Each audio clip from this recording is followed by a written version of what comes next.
اسلام اگر سلامتی کا مذہب ہے تو جہاد کا حکم قرآن میں کیوں دیا گیا؟ بالخصوص موجودہ حالات کے ناظر میں اس کا جواب کیا ہوگا؟ دوسرا سوال ہے کہ غیر مسلم کا اسلام کے خلاف سب سے بڑا آرگومنٹ جہاد ہی ہے، موجودہ زمانے میں صرف اسلام ہی جنگ و جدل کا حکم دیتا ہے، اس کا کیا جواب ہے؟ اسلام میں جہاد کا حکم سلامتی کے لیے دیا گیا ہے، یعنی اگر کسی جگہ لوگ سرکشی اختیار کر لیں، دوسروں پر ظلم کریں، یہ ظلم اگر کسی ریاست کے اندر ہو رہا ہو تو آپ پولیس قائم کرتے ہیں، آپ عدالتیں قائم کرتے ہیں، آپ مجرموں کو پکڑتے ہیں، آپ ان کو سزا دیتے ہیں۔ یہ آسٹریلیا میں بھی ایسے ہی ہے، یہ امریکہ میں بھی ایسے ہی ہے، یہ یورپ میں بھی ایسے ہی ہے۔ دنیا میں اس وقت 200 سے زیادہ ممالک ہیں، ان سب میں انسانوں نے انسان کی سرکشی سے نمٹنے کے لیے یہی بندوبست کیا ہے۔ اگر آپ یہ سوال کریں کہ پولیس کیوں ہے، عدالتیں کیوں ہیں، پروسیکیوشن کیوں ہے، مجرموں کو کیوں پکڑا جاتا ہے، تو اس کا ایک ہی جواب ہے، امن کے لیے، سلامتی کے لیے۔ انسان چونکہ سرکشی اختیار کر لیتا ہے، قانون شکنی کرتا ہے، تو اس لیے انسان کو ایک نظم بنانا پڑتا ہے جس کے تحت مجرموں کی سرکوبی کی جائے۔ یہ امن اور سلامتی کی ضرورت ہے، ریاست کو قائم کرنے کی وجہ یہ ہوئی ہے، ورنہ انسان اپنے اوپر کسی کی حکومت کیوں تسلیم کرے گا؟ یہ ریاست اسی لیے وجود میں آئی کہ اس کے ذریعے سے انسان کو امن دیا جائے، اور ریاست کیا کرتی ہے؟ وہ حق تلفی کرنے والوں کو، لوگوں کی جان مال آبرو کے خلاف زیادتی کرنے والوں کو پکڑتی ہے اور ان کو سزا دیتی ہے۔ یہی چیز یعنی سرکشی اگر کوئی قوم کرنے پر اتر آئے، کوئی ملک کرنے پر اتر آئے، تو پھر اس کے خلاف جنگ کی جاتی ہے۔ اسی مقصد کے لیے آپ فوجیں بناتے ہیں۔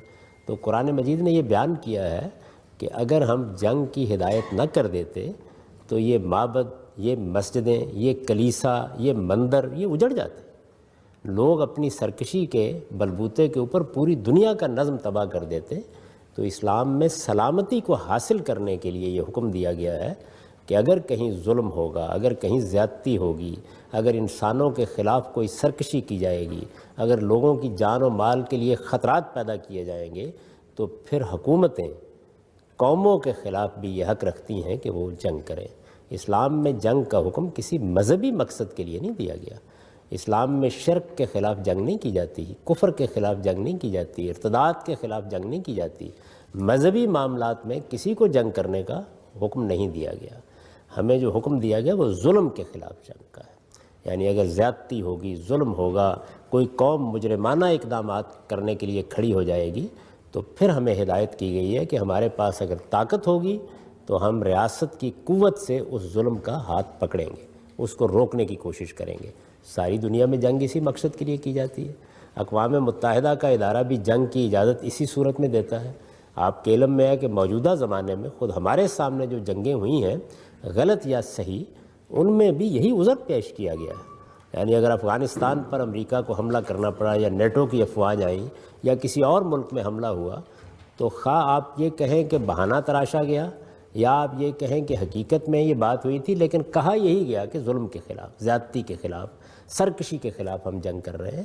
تو اسلام میں بھی جنگ ظلم کے خلاف ہوتی ہے، اور یہ ہمیشہ ریاست کرتی ہے، یعنی اس کا حکم فرد کو نہیں دیا گیا، کسی گروہ کو نہیں دیا گیا، اس کا حکم اسٹیٹ کو، مسلمانوں کے اجتماعی نظم کو، ان کی اجتماعیت کو دیا گیا ہے کہ اگر اس کے پاس طاقت ہے تو وہ ظلم کو ختم کرنے کے لیے، اور خاص طور پر اس میں پرسیکیوشن کو موضوع بنایا گیا قرآن مجید میں، یعنی اگر لوگوں کو مذہبی جبر کا نشانہ بنایا جائے، ان کو اپنے مذہب کے اظہار سے روکا جائے، ان کو اپنا دین قبول کرنے یا چھوڑنے سے روکا جائے، اور ریاست اس طرح کے ظلم کا ارتکاب کرے، تو پھر جنگ کی جا سکتی ہے۔ یعنی یہ مقصد جو جنگ کا ہے، یہی قرآن مجید میں بیان ہوا ہے۔ تو لہٰذا میرے نزدیک تو یہ امن اور سلامتی کی ناگزیر ضرورت ہے۔ اسی مقصد کے لیے دنیا میں ہمیشہ بندوقیں اٹھائی جاتی ہیں، فوجیں بنائی جاتی ہیں۔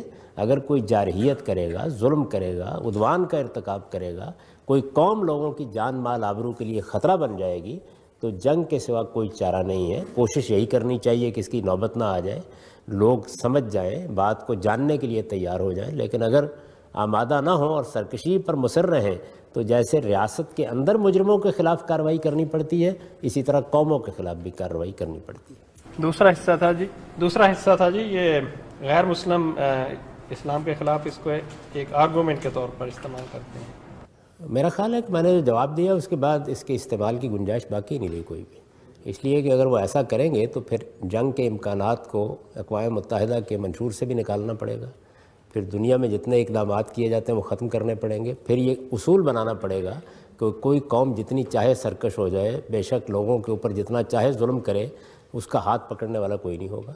تو اس وجہ سے یہ بات کہی نہیں جا سکتی۔ غلط فہمی کہاں سے پیدا ہوتی ہے؟ غلط فہمی یہاں سے پیدا ہوتی ہے کہ لوگ عام طور پر یہ سمجھتے ہیں کہ ہمیں لوگوں کو مسلمان بنانے کے لیے جنگ کا حکم دیا گیا ہے یا کفر کو مٹانے کے لیے جنگ کا حکم دیا گیا ہے۔ اس طرح کا کوئی حکم ہمیں نہیں دیا گیا، ہمیں ظلم کے خلاف، زیادتی کے خلاف جنگ کی ہدایت کی گئی ہے، اور وہ بھی ناگزیر صورت میں۔ یعنی اگر ظلم اور زیادتی کو بات چیت سے، سمجھانے سے، بجھانے سے روکنا ممکن نہ ہو تو پھر طاقت استعمال کی جائے۔ شادی